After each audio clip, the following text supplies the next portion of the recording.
మీరేనా? రండి.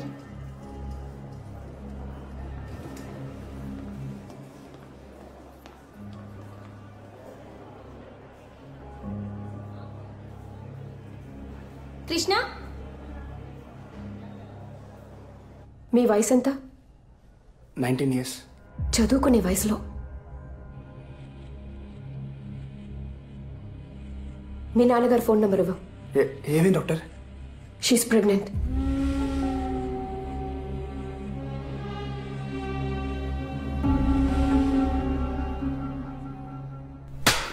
ఎంత పని చేసావరా? ఇంటి పరువు బజార్కి ఇచ్చేసావు కదా. నువ్వు అసలు నా కూతురు ఏదో కలిసి చదువుకుంటారు కదా, వదిలేస్తే ఆగు. దీనికోసమేనా వాడు ఊరి నుంచి డబ్బులు పంపి నిన్ను చదివిస్తుంది? రే, ఇది మీ అమ్మకి గనక తెలిస్తే నేను ఇప్పటికి చంపేసి ఉండేదిరా. ఇడియట్. ఊరుకో. అసలు నీకు బుద్ధి జ్ఞానం ఉందట? వాళ్ళ దరిద్రుడితో కలిసి తిరగకూడదని నీకు తెలీదా? ఎవరిని దరిద్రుడు అంటున్నారు మీరు? ముందు మీ అమ్మాయిని సరిగ్గా పెంచడం చేత కాక మా అబ్బాయిని తిట్టిపోస్తున్నారు. చూసావా ఆయన ఏం మాట్లాడేది నేనా మీరా? చూడుందా? మాట జాగ్రత్తగా రానివ్వండి. ఏం సార్ మాట్లాడేది? ఏం జాగ్రత్తగా మాట్లాడేది? ఊరు నుంచి పిల్లల్ని చదువుకోవడానికి పంపిస్తే ఈ గతి పట్టించారు. ఇదే మా ఊరైతే ఇంకోలా ఉండేది. ఏం పీకుతావయ్యా? ఎక్కువ మాట్లాడుతున్నాడు. ఏం మాట్లాడతావయ్యా? వయసు దగ్గర మాట్లాడాలి. ఏం చేస్తున్నావు తెలుసా?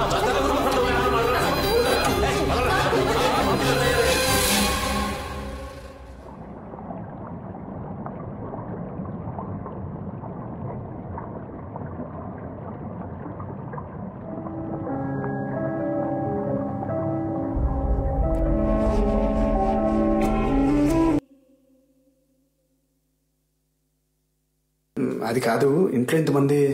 మీ నాన్నే హోటల్లో ఎందుకు డబ్బు దండగని ఇలా అందరినీ ఇంట్లోనే ఉండిపోమన్నారు. మరి నేను థ్యాంక్స్ ఫర్ కమింగ్. నేను ఎక్కడికే వెళ్తాను.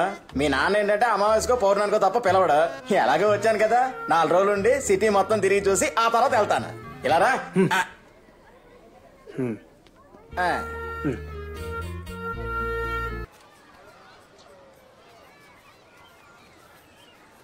ఏమైంది నీకు? ఏమైంది? నువ్వు హ్యాపీగా లేవు. ఎవరు చెప్పారు? ఎవరు చెప్పాలి? నీ మొహం చూస్తే తెలిసిపోద్ది. ఏదో మొక్కుబడిగా పెళ్లి చేసుకున్నావు అంతే. అలా ఏం కాదు. 5 years కలవకూడదు, మాట్లాడకూడదు, నీ స్టడీస్ని డిస్టర్బ్ చేయకూడదు, ఇవన్నీ రూల్స్ పెట్టారు. ఈ టైం ఎప్పుడు వస్తుందని వెయిట్ చేశా. నువ్వేంటంటే అర్జెంట్గా ఏదో అరేంజ్ మ్యారేజ్ చేసుకున్నావు. బట్ మనం ప్రేమించే కదా పెళ్లి చేసుకున్నావు.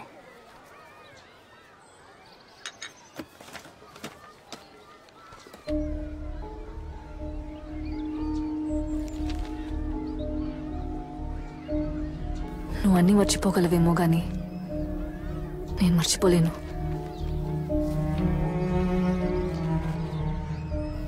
ఏది మర్చిపోలేను.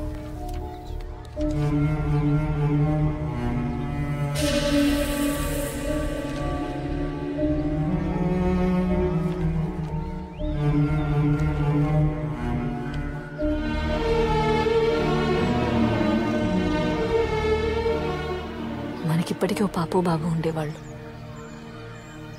తనకిప్పటికీ 5 ఏళ్ళు ఉండేవి.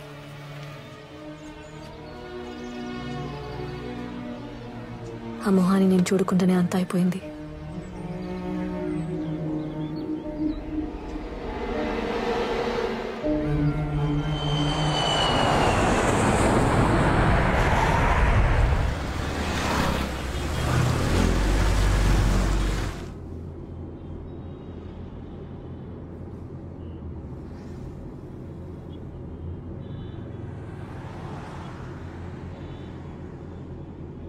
రాజు, ఇంటికి వెళ్ళట్లేదా? మీ నాన్నగారు మిమ్మల్ని ఇంటి నుంచి కొత్త ఇంటికి తీసుకెళ్ళమన్నారు.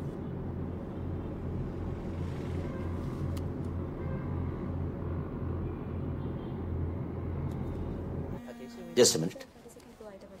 హలో కృష్ణ, ల్యాండ్ అయ్యారా? వచ్చానన్నా. నీకు గుడ్ న్యూస్ రా. ఏంటన్నా? ఆ ఫ్లాట్ మీద వేసిన కేసు మనం గెలిచాం. కేసు కూడా హ్యాండ్ ఓవర్ చేశారు. అవునా? Very good, very good. నువ్వు అట్నుంచి అట్టే కోడల్ని తీసుకుని కొత్తింటికి వెళ్ళు.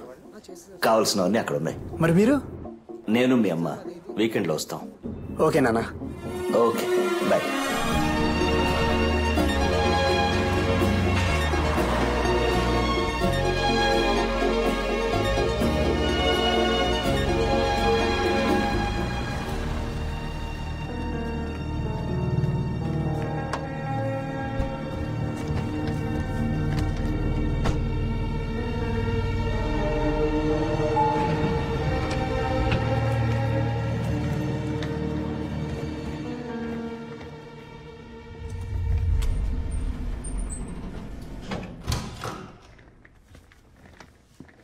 మొత్తం ఫర్నిష్ చేశారు.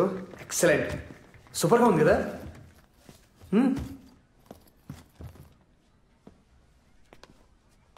పాపం మా నాన్నే కొంచెం కొంచెం సేవింగ్ చేసి మన కోసం ఈ ఫ్లాట్ కొన్నారు.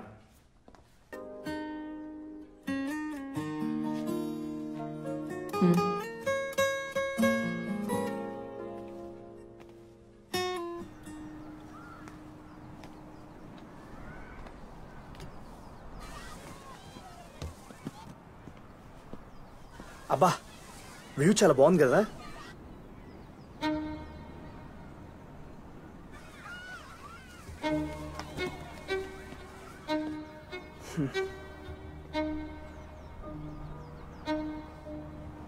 నీ కోపం ఎవరి మీద?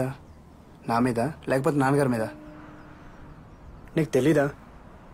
అది నా డెసిషనా? నాకు కూడా ఎంత బాధగా ఉండిందో తెలుసా, ఎంత ఫీల్ అయినా తెలుసా. అయినా అదే గుర్తు తెచ్చుకుంటూ కూర్చుంటే ఏం ప్రయోజనం? Life has to move on. Tulasi, నువ్వు హ్యాపీగా ఉండాలి. దానికి నేనేం చేయడానికి రెడీ. దేవుడు మనకి దియాలంటే ఒకళ్ళు కాదు, 2 పిల్లల్ని ఇస్తాడు. లైఫే బిజీ అయిపోద్ది. నువ్వు నేను మాట్లాడుకోవడానికి కూడా టైం సరిపోదు.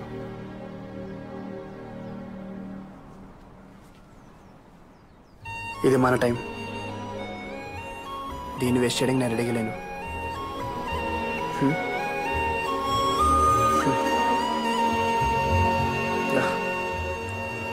మనం హ్యాపీగా ఉండాలనే కదా మనల్ని ఒంటరిగా వదిలేశారు.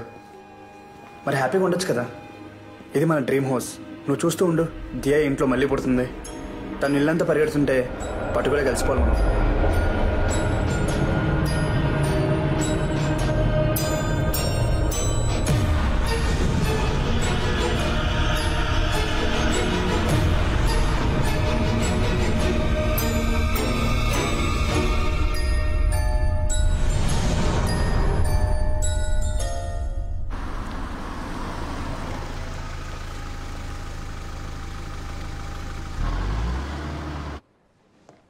మిసెస్ తులసి,